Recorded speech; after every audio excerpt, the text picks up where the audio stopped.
www.attableek.com, the reviver of Iman. اور رب کریم یہ مبارک مہینہ دے رہا ہے. حضور پاک صلی اللہ علیہ وسلم کی دعا تھی, اللہم بارک لنا فی رجب و شعبان وبلغنا الی رمضان.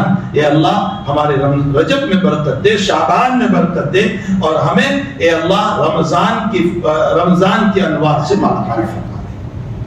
ویسے ترجمہ ہوتا ہے ہمیں رمضان تک پہنچا دے. میں نے اس کا ترجمہ کیا رمضان کے انوار سے مالا مال فرما دے. یہ اس لیے رمضان تک نہیں کہ سموسے بھجیے کھاتے رہے اور فالودے میں آلودہ ہوتے رہے, اس لیے رمضان نہیں دی. 11 مہینے بہت کھا لیا, بہت کھا لیا, بہت کھا لیا. اگر کم کھاؤ گے مر نہیں جائے گی, موت نہیں آئے گی. روزے کی حقیقت جو اللہ نے بیان کی, لعلکم تتقون, تاکہ تقوی آ جائے. اور تقوی آتا ہے نفس کے مرنے پر, اور نفس مرتا ہے کم کھانا, کم کھانا, کم پینا, کم سونا, اور غیبتوں سے اور برائیوں سے اپنی زبان کو محفوظ رکھنا. ہمارے حضرت شیخ مولانا زکریا صاحب رحمۃ اللہ علیہ کے وہاں خانقاہ چلتی تھی, ہزاروں کی تعداد میں لوگ جاتے تھے, بڑے بڑے علماء بھی ہوتے تھے. تو حضرت شیخ کا پہلے ہی دن ایک نصیحت ہوا کرتی تھی سب کو. فرمایا خوب سوئیو اور خوب کھائیو, لیکن زبان بند رکھیو.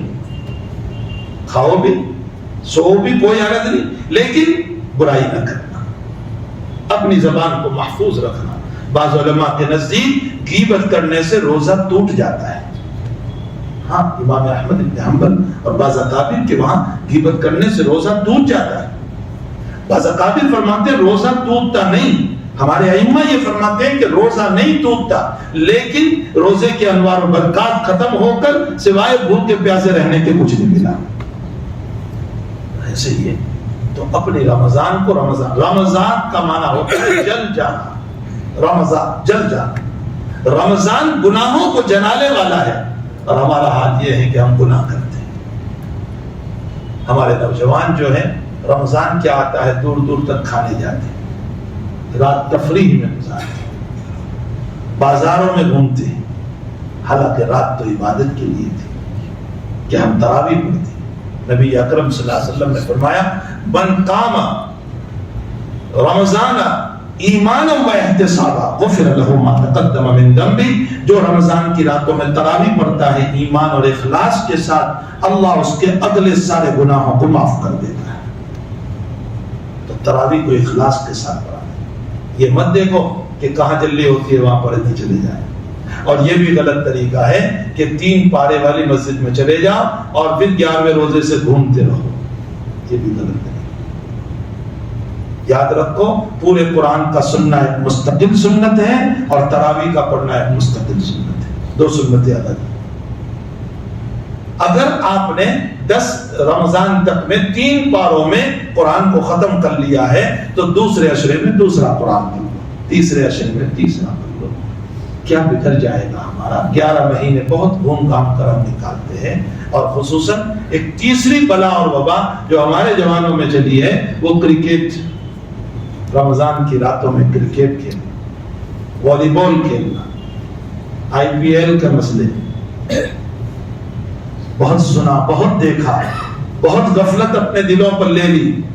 کم سے کم 1 مہینہ تو اپنے رب کو راضی کر لیں. رب نے اس لیے یہ مہینہ نہیں دیا ہے, وہ تو اس لیے دے رہا ہے تاکہ اس کی بنیاد پر ہم اپنے رب کو منا لیں جو ناراض ہو چکا ہے. یہ جو حالات ہیں نا, یہ اللہ کی ناراضگی کی دلیل ہے. ابھی مول صاحب نے میرے اوپر اللہ کا ایک ملفوظ بھیجا. رحمت اللہ علیہ فرماتے ہیں کہ اگر قبر سے اللہ تعالیٰ کسی کو بالفرض و تقدیر حیات دے دے, یعنی زندگی دے دے قبر والے, اور اس سے پوچھا جائے کہ تمنا کیا ہے تیری, تو اس کی تمنا یہ ہوگی کہ مجھے رمضان کی 1 رات نصیب ہو جائے. یہ ہے رمضان کی راتوں کی فضیلت. اور ہماری راتیں جو ہیں وہ عیاشیوں میں گزر رہی. بعض علماء نے, امام ابو حنیفہ رحمۃ اللہ علیہ تو فرماتے ہیں کہ لیلۃ القدر پورے رمضان میں, صرف آخری عشرے میں نہیں. حضرت کا فرمان یہ ہے کہ 1 سے لے کر 30 تک میں لیلۃ القدر ہے. ہو سکتا ہے جن راتوں میں میچ کھیل رہا تھا، گھوم رہا تھا، تفریح کر رہا تھا، گالی گلوچ بول رہا تھا، بکواس کر رہا تھا، غیبتوں میں مبتلا تھا، اور وہی کہیں لیلۃ القدر نہ ہو اور اللہ کا عذاب نہ اتر جائے. خطرے کی گھنٹی، یہ خطرے کی گھنٹی. اللہ تعالی ہم تمام کو اس مبارک مہینے کی قدر کرنے کی توفیق عطا فرمائے.